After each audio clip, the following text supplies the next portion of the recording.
루카가 전한 거룩한 복음입니다. 그때 예수님께서는 바리사이들에게서 하느님의 나라가 언제 오느냐는 질문을 받으시고 그들에게 대답하셨다. 하느님의 나라는 눈에 보이는 모습으로 오지 않는다. 또 보라 여기에 있다. 또는 저기에 있다 하고 사람들이 말하지도 않을 것이다. 보라, 하느님의 나라는 너희 가운데에 있다. 예수님께서 제자들에게 이르셨다. 너희가 사람의 아들의 날을 하루라도 보려고 갈망할 때가 오겠지만 보지 못할 것이다. 사람들이 너희에게 보라 저기에 계시다. 또는 보라 여기에 계시다 할 것이다. 그러나 너희는 나서지도 말고 따라가지도 마라. 번개가 치면 하늘 이쪽 끝에서 하늘 저쪽 끝까지 비추는 것처럼 사람의 아들도 자기의 날에 그러할 것이다. 그러나 그는 먼저 많은 고난을 겪고 이 세대에게 배척을 받아야 한다.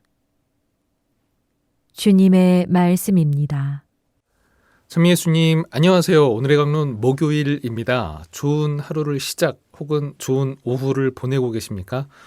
모쪼록 이 방송 함께 하시는 여러분들에게 하느님의 은총과 축복이 항상 가득하시기를 기도드립니다. 문득 돌아보며 느끼는 건데요. 인류에게 종말이라는 주제는 참 늘 매력적이었던 주제였던 걸로 기억하는데 어느새 잠깐 그런 기분이 들었어요. 예전만 못한데? 이런 생각이 약간 느낌적인 느낌으로 드네요. 네. 왜 그런가 생각을 해봤는데 1992년이었죠. 휴거설 때문에 난리였었고 그 후에는 98년이었나요? 노스트라다무스 예언도 있었고 2000년에는 또 밀레니엄 있었고 2012년에는 또 무슨 종말설 해갖고 영화도 나왔고 아마 이 세기 말과 세기 초가 만나는 시기였어서 종말이 마치 유행이었던 것 같은 그런 시기가 있었던 것 같은데 요새는 오히려 그때에 비하면 좀 뜸해지지 않았나. 이제는 지구온난화가 더 큰 이슈가 돼버린 느낌이죠. 종교적인 종말보다 자연과학적인 종말에 대한 이슈가 더 커지지 않았나 그런 생각이 들었습니다. 앞선 사례들이 종교적인 종말을 양치기 소년처럼 인식하게 만들어버린 건 아닌가 하는 생각도 들고요. 근데 그럼에도 인류에게 이 종말이라는 주제는 항상 의미가 있죠. 오늘 복음에서도 마침 예수님도 이 종말에 관한 말씀 들려주십니다.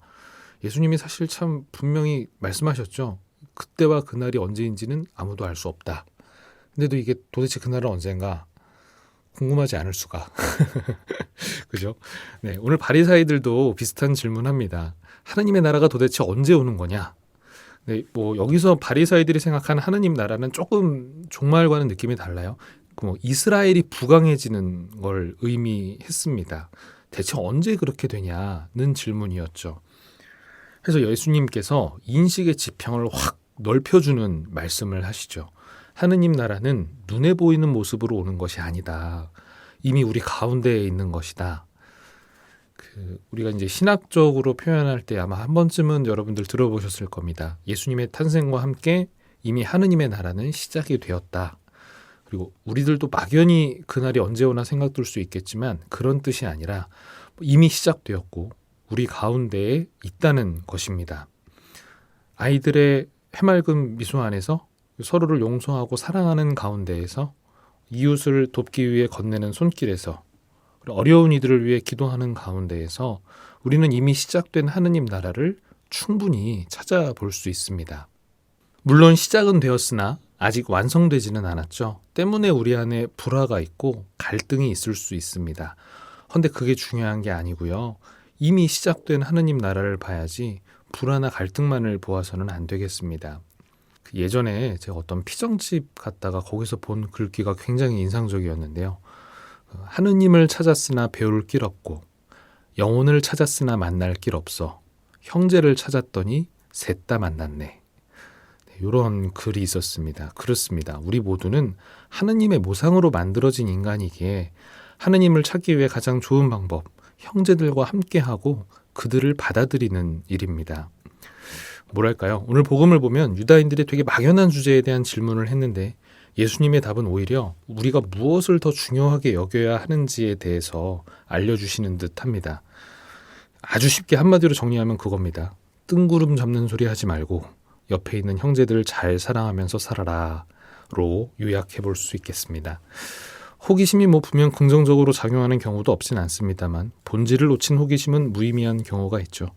보다 중요한 것을 선택하고 집중할 수 있는 은총을 함께 청해 보아야 하겠습니다. 그러한 은총이 오늘 여러분들에게도 함께 하시기를 바라며 기도드립니다. 좋은 하루 되세요.